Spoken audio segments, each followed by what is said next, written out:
Alright, welcome to my stream. My name is Luke Holm, and I am a 15-year veteran English teacher. Over the past few years, I have noticed the decline in students' willingness to work independently, especially after they've finished their required tasks. In order to combat this issue, I've tried to do numerous things. Small groups don't really work, and independent reading is frustrating because students ultimately get off task and then distract others. Even extra credit doesn't seem to be working these days. So what I have done is created a game that I believe students will find very enjoyable to play, but is also academically aligned to the Common Core State Standards for secondary English curricula. I think this game will do well for anyone, grades 6 through 12, but primarily probably 7 through 10 would find it most enjoyable. I have developed this game based off of one of my favorite childhood RPGs. I shan't name names, but they are of the red and blue persuasion. It's called the Synonymouse Saga, nod to the name, and I highly suggest you turn the sound off. If you don't, you can always turn it off later in the menu.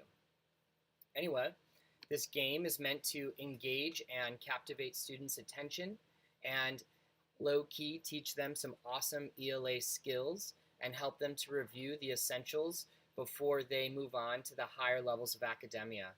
My goal here was to simultaneously engage and entertain my students, but also reteach them the skills that they need to know in order to build the foundation for further education, comprehension, vocabulary, etc. So that's what I've done. And in this game, that's essentially what there is.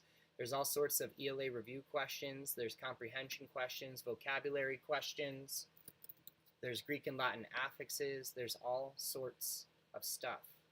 Like many RPGs, your character awakens to a bright and beautiful new day filled with infinite potential.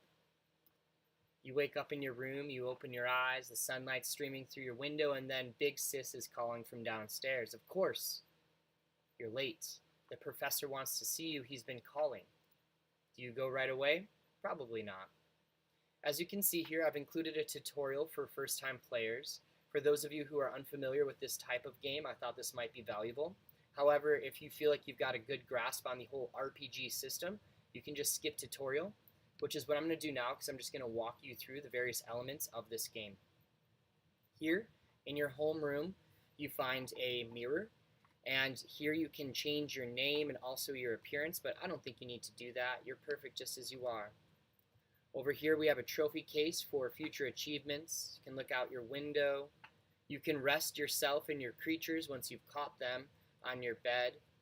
Throughout the game there are various bookshelves to be found along the way, NPCs that you can interact with along the way, and all sorts of different things. Some of these include various challenges or quests. Some are review questions, and some are just nods to greats like Dickinson and Frost. Some are also like literary allusions as well, and also some teach lessons. So I tried to really capture the variety of and scope of this English language arts core subject in a variety or numerous ways. One such way, aside from the RPG itself, are the mini-games embedded within the RPG. Throughout the map, you will find there are many mini-games that you can play. You can also watch normal TV, but here we're going to play a mini-game called Mind Meld, and it's just a matching game.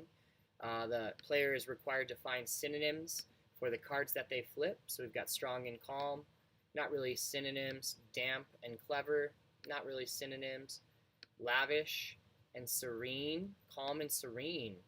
Those seem to be synonyms to me, right?